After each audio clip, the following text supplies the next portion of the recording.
Ciao, boys and girls. Welcome to a new episode of one-on-one interviews. As I promised at the beginning of this project, that I'm gonna host not only strength and conditioning coaches, but everyone from whom we can learn. We had some sport nutritionists, we had some basketball players, we had strength coaches from different team sports, and finally, I have a chance to sit with someone from front office.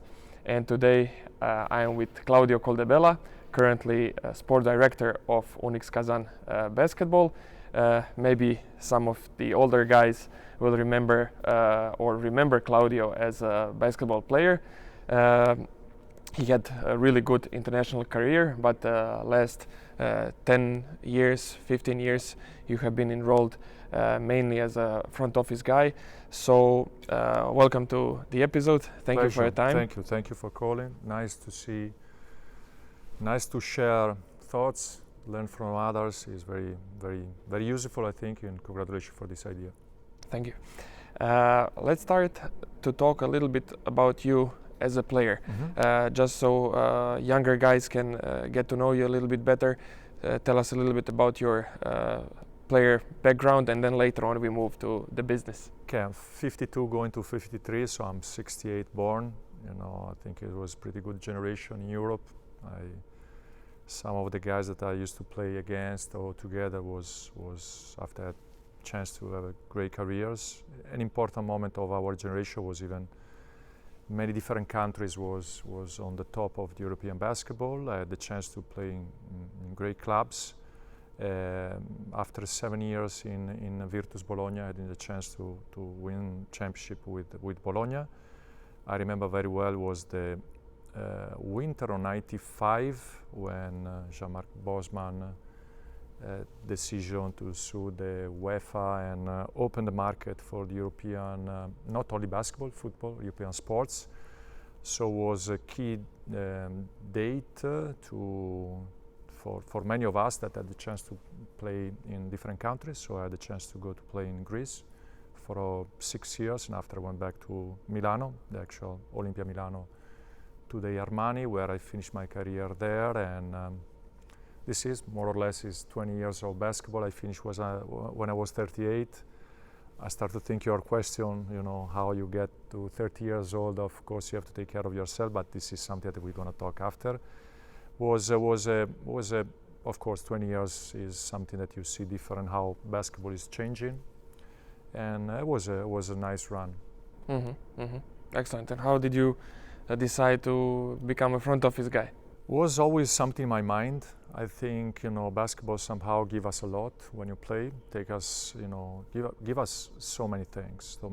On culture of sports, or basketball, team sports, having the chance to share moments with teammates, with coaches, with staff. I always had this idea to somehow to stay in this world, beautiful world that I'm lucky to be. My idea was to become a front office guy, sports director, general manager. This is something that I was building before. I always think that you have to prepare the end of a career in the right way. Dual career, I think, is an issue that we have to talk with the young guys to be prepared for the next step. It's not easy because when you finish your career, can be 38 like me, 40 somebody's more lucky, somebody due to injury even earlier. But you have to know that after you're going to face the real world outside and be prepared to face it because you're still young. To do this, I prepare myself around when I was 28, 29. I try, first of all, I had the chance in the summer when I was no more in the national team to follow a course to get the license to be coach in Italy during the summer. That was something that I was interested in to see how it was.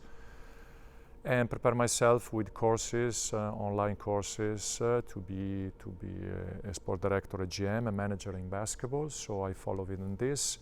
And when I finished my basketball career, I accepted the offer from Olympia Milano, my ex-club, to become an assistant coach. And exactly the proposal was from Sasha Georgic, that was the head coach in my last year of my career. So it was too interesting year. My goal was not to become a coach, but my goal was to try to understand the position of to be part of the staff. Because I think when you are playing, you see some things when you are in the other side, when you're on coaching staff, you see different things. And all this is something that I'm carrying now. So the 2 years as assistant coach gave me the idea of the structure, how to work inside and staff, and to see that every position count. And this is something that I try to keep in mind even in this position, that to give the right space to the people of the staff, that every person there, every position is a key factor for the success of the club. Excellent. And let's explain to the guys a little bit how you ended up again working internationally. How did you end up working for Unix? I always like to see different things. I mean, this is something that I remember very well when I was 16 years old and I moved. We are talking back in the middle of 80s. That forget about mobile phone, forget about internet. Just moving from home, leaving my parents' home. Now it looks a little bit silly what I'm saying, but maybe if you go back in that period, just even moving 100 kilometers from home was a kind of shock at the beginning. But this, make me be more open in challenging things. So this idea, I did it when I had the chance to be 96. I left the place where I was a captain in Virtus Bologna, where the team was doing excellent. But I had always this desire to try something different, to restart, challenge myself. This is something that I still bring inside.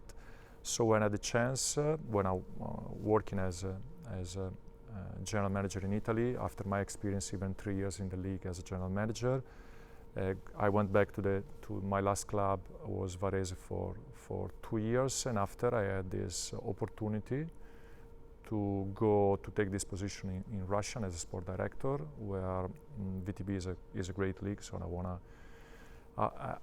my desire was to go back in a team that was competing to win something in Europe. So this is another, how can I say, another big motor for me to challenge and to have some goals that are pretty high. Excellent, makes complete sense. Let's switch back again to you as a player, because even though you're a sport director now, we're going to focus our conversation, of course, about strength and conditioning. So you as a player, I would like to hear the likes and dislikes when it comes to strength and conditioning, different coaches. You work with some of the best coaches in Europe when it comes to strength and conditioning. So let's first talk about things that you like to see from your strength coaches, and later on maybe mention some of the things that you didn't like. Yeah, so okay, I'm go back to my period when I was playing. Strength conditioning coach, I remember when I first started to play, we used to call it preparatore atletico. This was the Italian word to describe the strength conditioning coach from now. After it changed and it became preparatore fisico, because the coach was coming from the track and field, the first coaches that we had, and after move it more defining a strength conditioning coach for basketball. It was I couldn't have a successful career without the help of the strength conditioning coach that I had, and I have to give a big thanks to all the strength conditioning coach that I had. I had great memories, so I think it was really helpful for not only because he was the pro that was helping me to perform well on the court and to work in the proper way and use my summer too, because when I see this, I'm thinking about 12 months all the year around, not only for that 10 months that you are involved with the team, but even all the summer work. So it was a huge job. I remember, like is today, how much was important in my years when I was I think in an important age, around 20 years old, the strength conditioning coach that I had in Bologna, because he was the person that he had the key of myself, how to have me the motivation, and was I remember very well the moment of the downs when he was trying to motivate me myself, try to get me some goals, and I can say that going to the example, in 89-90 was my first year in Bologna. It was even the first year of Ettore Messina. So we are talking about one of the most successful coach in European basketball. And I was a young player, and Ettore was a young coach. And we had a great strength conditioning coach that he helped a lot myself. He helped a lot even Ettore how to handle the players, because he had a great experience on this. So I think that is a key part in one organization. If you ask me the bad thing, I can say that it was not so easy. Maybe the preparation that we used to do in the past, a lot of things change. The role of the strength conditioning coach, it got so modern, so different somehow. I'm talking about more on the court part, on what is exactly about the psychological part, how is important the relation with the players, how you keep them motivated, and even how he is making the path of the season together with the coach, how do you organize the moments of the season. I think it remained the same, but there is a lot of things that change, better than me. But of course, that period that was really tough to work is something that was not easy. I don't see any other critical stuff or things that I didn't like in the strength conditioning role. Mm-hmm. Okay, so probably you also maybe didn't work with the guys who are very tough, in a way, not very tough that they don't demand from you but difficult personality, big ego, and then they get offended if you don't want to work. They shout at you, they scream at you. I mean, which in the past was pretty common. Strength coach was a coach, not like a friendly guy who is always there in the gym. So it not at all. But again, I was lucky that I would find person that was working as a team together with the staff. So there was it was really difficult to see them. Okay, he's not good. He's demanding too much. Okay, the assistant coach no, the coach yes. It was a common idea the way they was working. I was pretty lucky maybe to have this. But I remember that I did not change many teams in my career, and this means that I did not change even a lot of strength conditioning coach. The one that I had was, again, I have to say a big thank to them. Mm-hmm. When you analyze a little bit your relationship with these strength coaches that you had, can you say as a player that they were, in the end, your friends while working, or they were just like friendly to you and helpful, being there to motivate you when you had your downs, or like you saw your relationship always as a strictly professional, you cannot be friends, just like a friendly way of communication, and then when your career ends as a player you can become friends? Is there a line between? No, there was a good relation. I cannot say that there was for everybody, because of course there was players that they need to be the strength conditioning coach, not only the strength conditioning coach, all the staff, had to be more tough with them because there was some lack of something, But in my case, let's say that I was pretty easy to handle. I was not, because I recognized the huge, as a player, I cannot say that I was the most talented player. So my success, I built it on the work, and I need somebody that, and I recognize the great help. There was a good relation. There was a relation that, when they had to tell me something and be straight with me, was that, and I was, and again, was something positive for me. I remember, the strength conditioning coach tried to, in a difficult moment, try to, bring me up with, remind me which was the goals, because something that I liked with some of them, it was at the beginning of the season, we was trying to put together some goals. The goal doesn't mean to, okay, I have to score, I have to jump, I have to run on this, but a goal that could be together in the same path with the goal of the team. And one of my goals, especially when I was 20 years old, was to go to play in the national team. So I remember my strength conditioning coach in some bad moment, or some moment that I was, let's say, not working so hard where I supposed to be, coming next to me, tell me, this is the way you're going to go to national team if you work like this.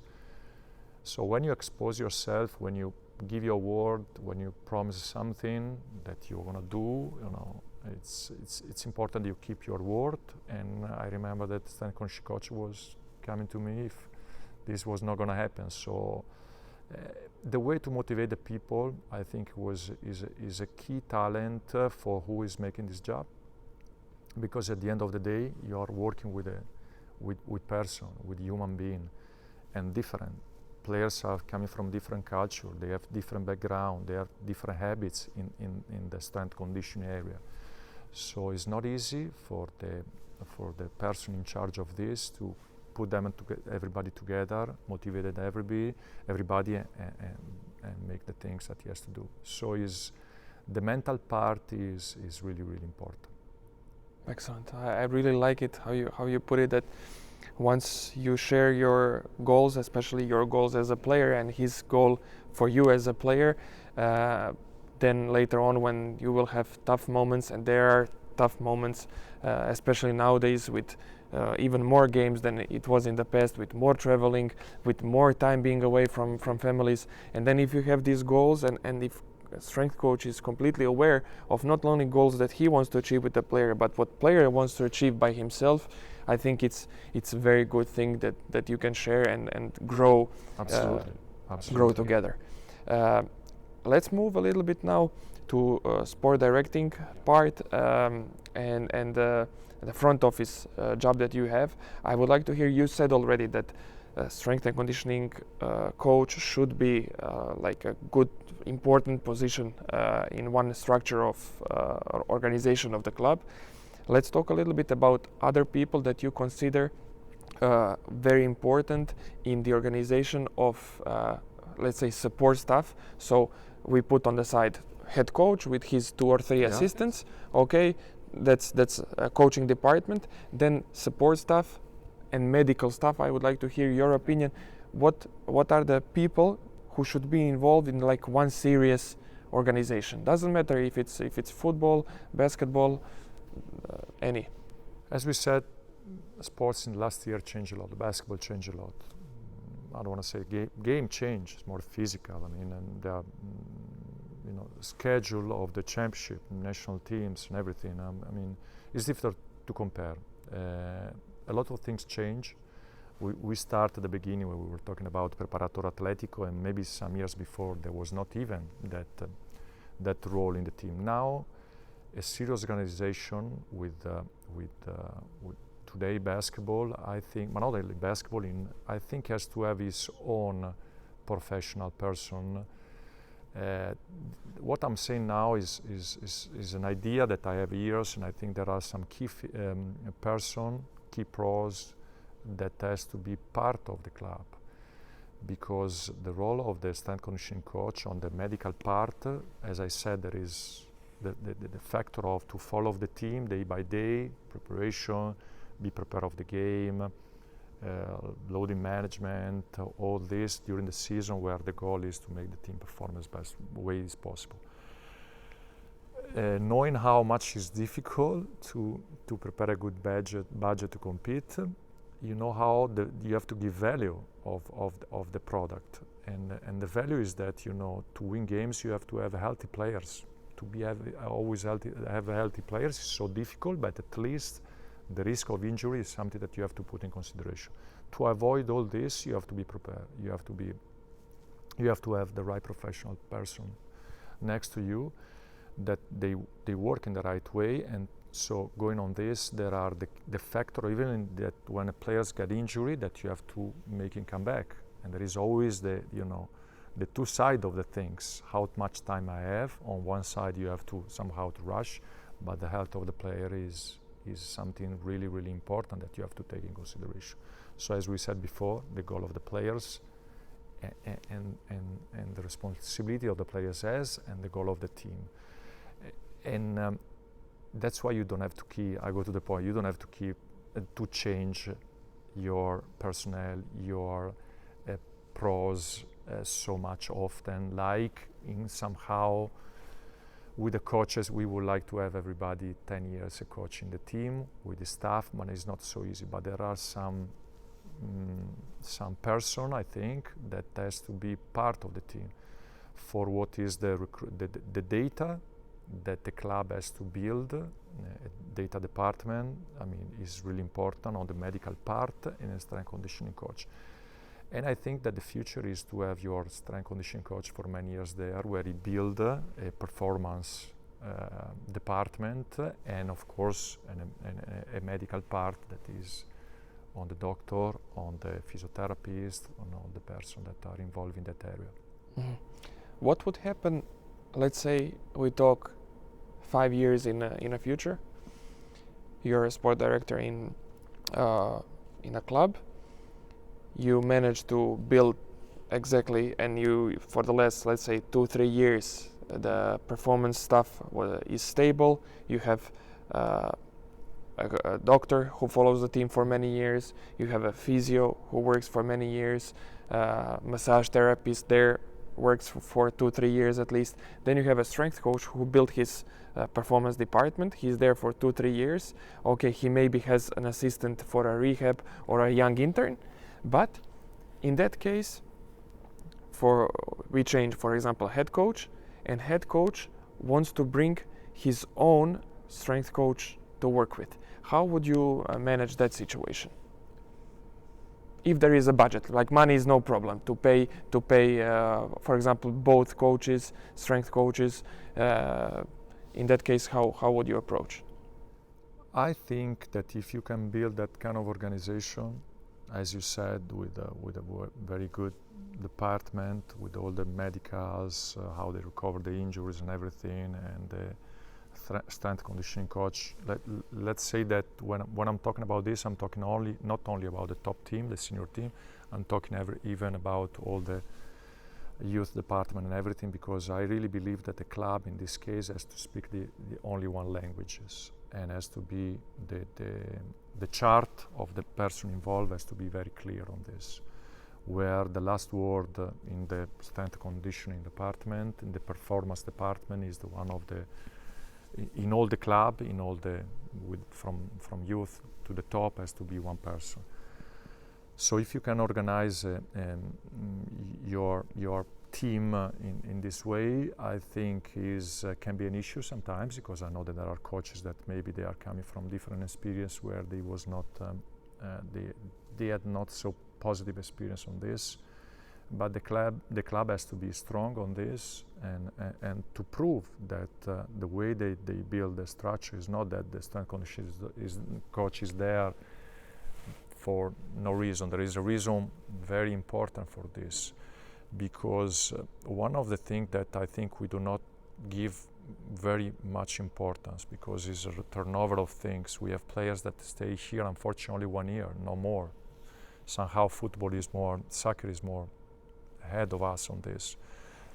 The length of the contract of the player is longer. So I think it's very important for a club, when you have a chance to have a great player there, that somehow you discover how he became a player and you study this.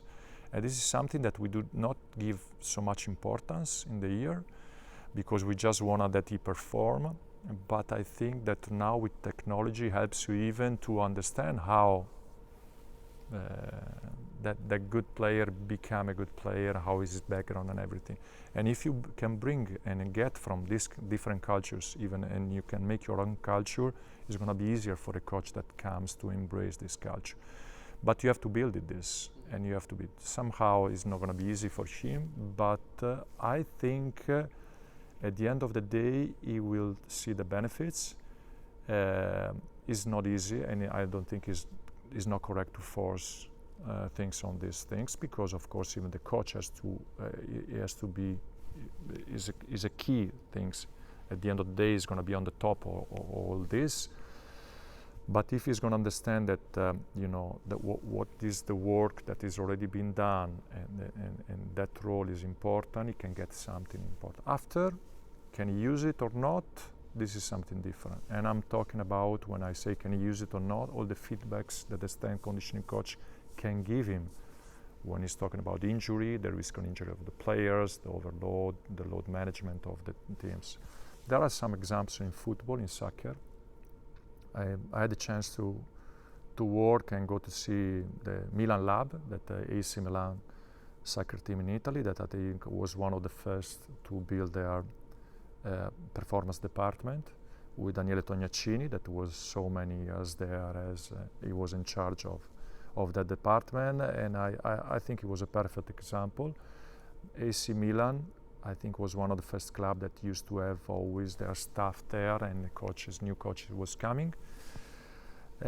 Things that in the past in the basketball there was like this, now in football brought this coach that is coming with the assistant and with the strength conditioning coach that we are facing now in basketball. But I think that, you know, somehow the clubs has to organize their structure and their organization in a better way on this.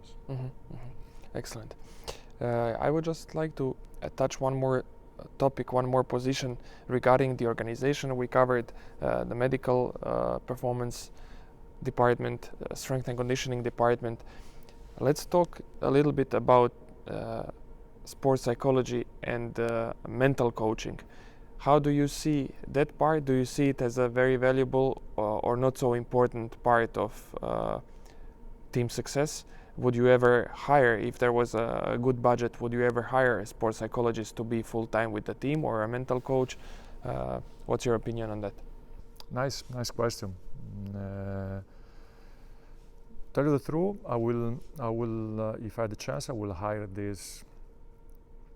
a coach, a mental coach, let's say performance coach, mental coach for the organization first, because everything starts from the top, from the culture that the club has, and this is coming from, depends of the structure of the club. It can be a club that has one single owner, so the owner, the culture of the owner will be something really important. There are some clubs that they have different owners, consortium, members and everything, so I think the culture of the club is something that is somehow really, really important. A club has to build this culture that can be results, can be, you know, communicated in a better way with the community. There are different things, you know, to be a completely basketball club.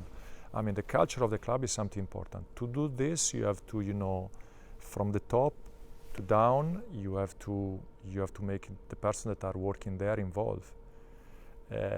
You can have a culture that, you know, let's say that is make everybody involved, and after you have a coach of the under 18 that, you know, he has a different way to see things. If the club wants to, let's say, produce players and it's not so important to win, you can have a coach of the under 16 that is not in the same path and is trying to win. Who cares? He's playing.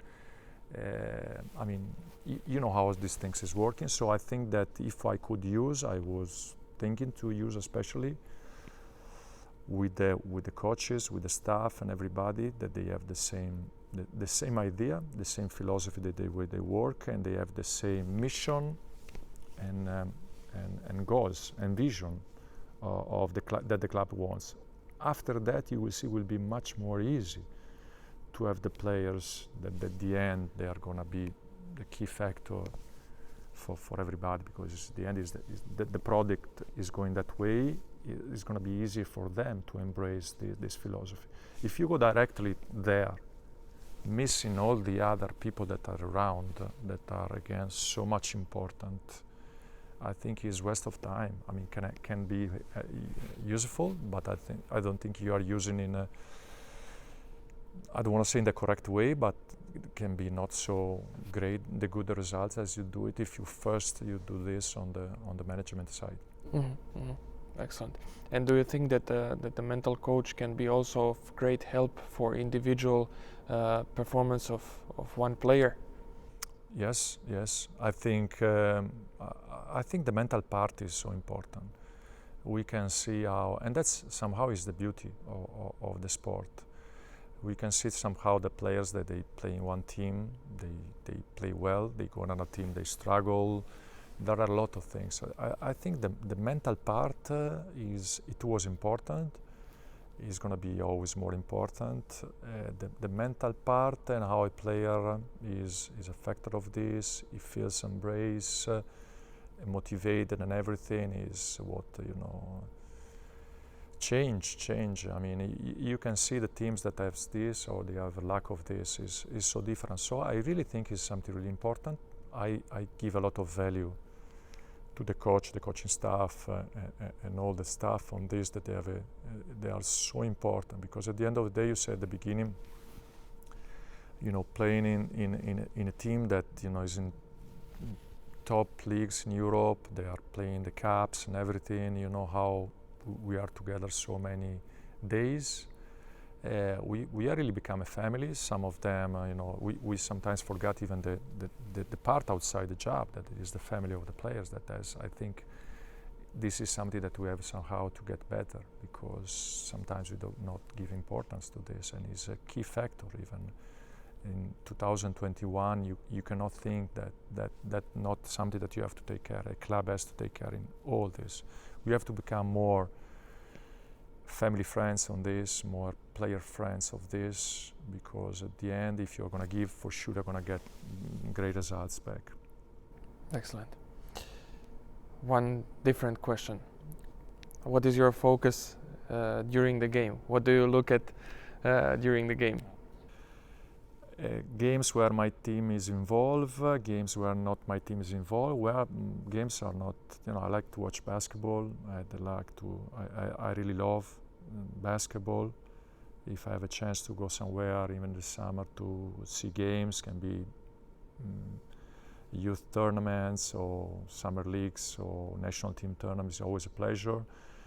When I do this, not involve the team, I had the chance to see players, see coaches, how they do, see the environment, see organization, try to live the game, even enjoy, and even I really take care of the body language of the person, how this chemistry, how these things has come together. The emotional part is really that, I like players that bring out the emotion and they really play as a team. There is the tactical part that is, you can watch it even on video, but when you are there live, there are some other aspects from the timeout. You see the players, the body language, the eye contacts. Is something that I really like. This is something that I bring maybe from my background. And when the team is playing, okay, there is, my goal is that everything works fine. I try to somehow to. It's not easy, but to be out of all the, let's say, to have the bubble there, that there is the game, the organization is correct, the timing, to be precise. There are a lot of things that, has to be around the basketball game, from the jersey, that during the presentation, the team has to be, it's not my role. Of course, there is team manager, the different roles, but at least I like to be there and try to be part of this, because as I said before, being in a team sports, the idea is to be part of something, and it doesn't mean, and give value of even the little things. I mean, if maybe the physiotherapist can, during a little injury that the player got cut or something, and is quick enough to fix him and to put again the players to shot the last free throws in the last minute, the key player that in that game is playing well, is something little, but can give you a big success. I really think that details are really important.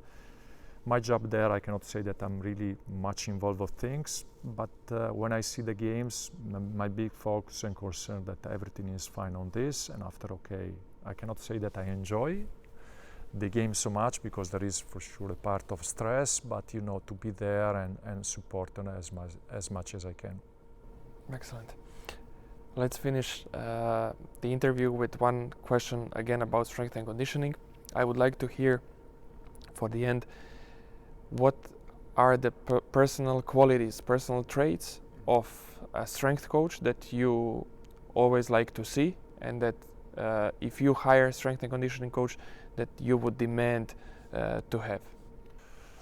Okay, let's split the two things: the person and the professional. I mean, of course, today you cannot be a top strength conditioning coach if you didn't make your homework, let's say. I mean, if you have a path of studies, because I said before, is everything changing and upgrade and new things and everything. So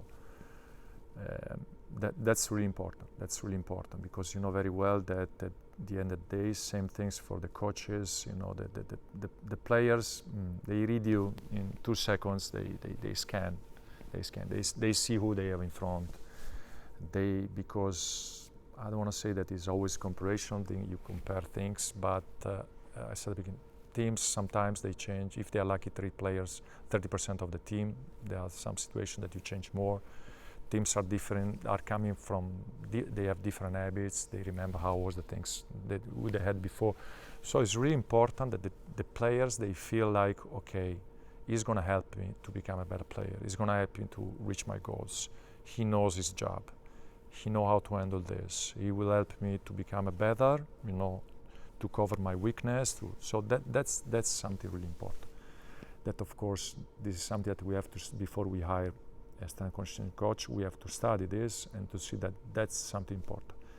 And after there is a part, the part of the person, because you're going to put somebody in your family, you're going to put somebody that you need to work in the proper way. That again is going to be in the position of strength conditioning coach is always between somehow, as I said before, you know, they have the players that have individual goals, players that they are their career on that. So there is the club, the coach, the man is a position where it's really important that the person know where he is, where he's coming, in which situation, and how to be in that position. So personality, I think, is really important to have a personality. I said before, knowledge, passion, even, you know, on how to, because it's about relation, even this. So I think that's all these are things really important. As I said at the beginning, you know, the club has his idea, his philosophy, that he wants to build something where I want to say, underline one more time, that position inside the club is something that is going to be always more and more important for the reason that I said before. So I think all the 3 things together, background in knowing have the knowledge, the know-how and everything, relation with the different position of the club, and embrace the culture of the club and to bring something in this, because I think the expectation from the club is even to have a person that will run this for the next year, so it will embrace this philosophy. Some quick questions for the end. First, I would like to hear your top 3 sport organizations in Europe. It can be from different sports, just if we talk about it, because I know that you're a fan of investigating and learning about different organizations in different sports. Who do you consider as top 3 in Europe currently? Okay, I can say AC Milan. I mean, I had the chance to live with them all the Berlusconi era with Galliani there and everything.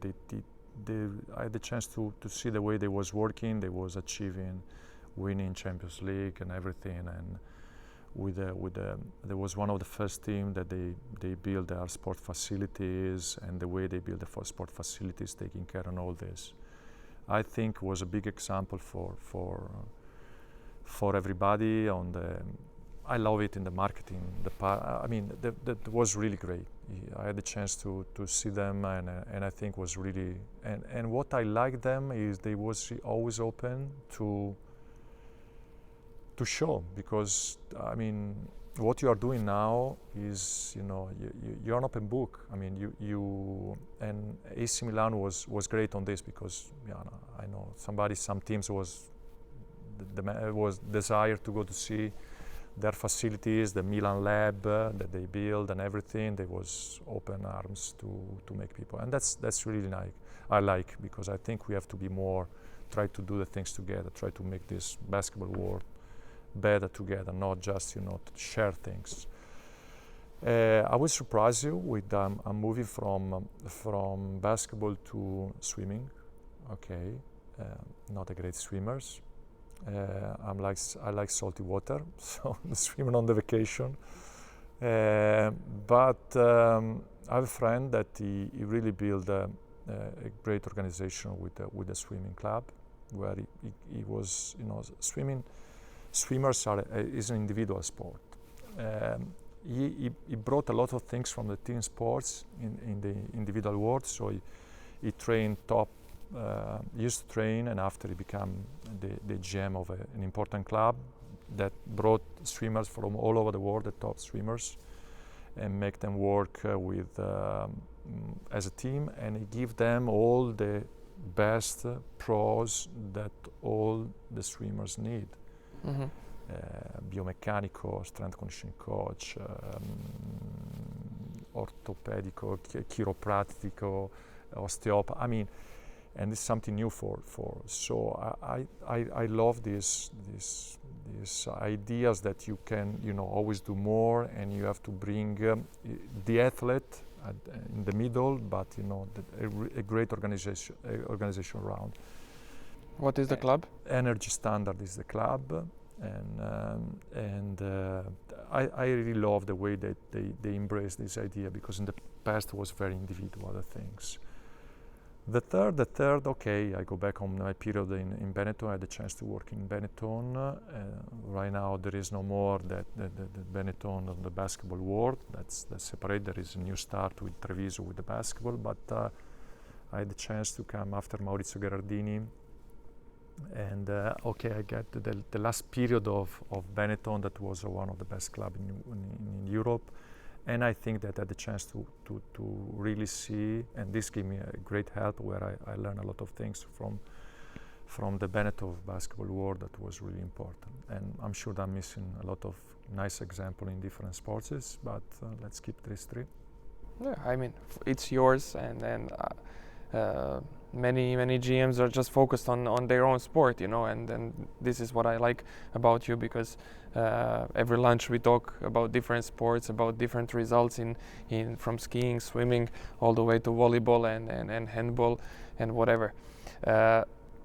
Let's name, or you will name, top 3 European basketball players of all time.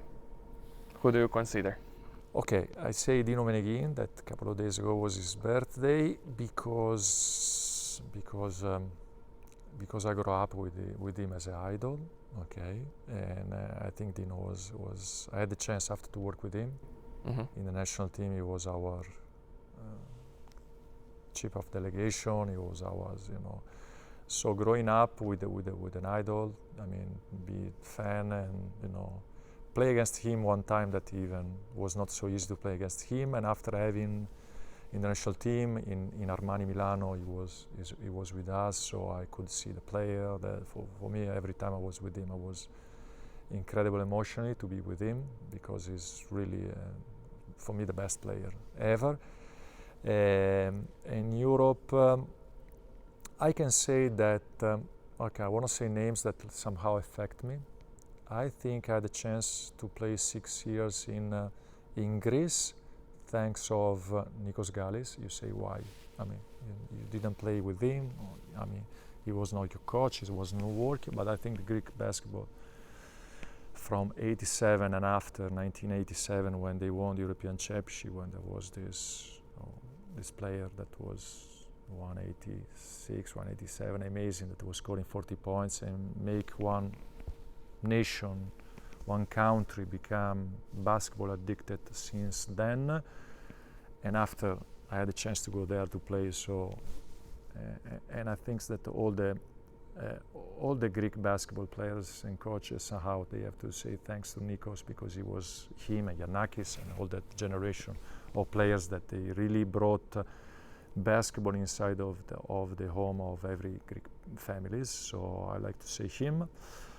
The third, not easy to say. I would like to say, I can say Drazen, because I think even him, he was a player somehow special. And so I would say these 3 players. Excellent, I like it. Simple question: good pizza or good pasta? Okay, I think for the good pizza, when the pizza is good, I mean, is by far good pizza than pasta.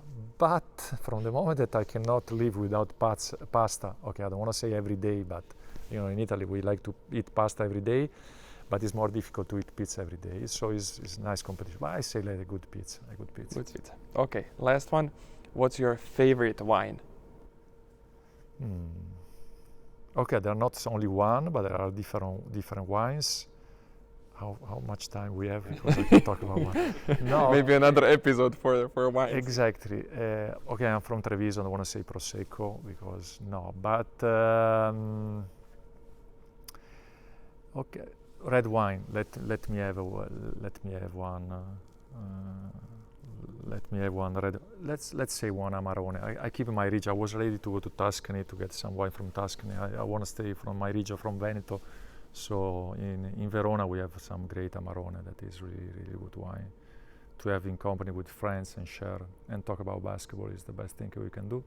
Excellent. Thank you so much. Thank you. This was really nice, guys. I hope that you like this episode. If you liked it, for sure you can share it. Stay tuned for the next episode, and I hope to see you soon. Bye bye. Ciao.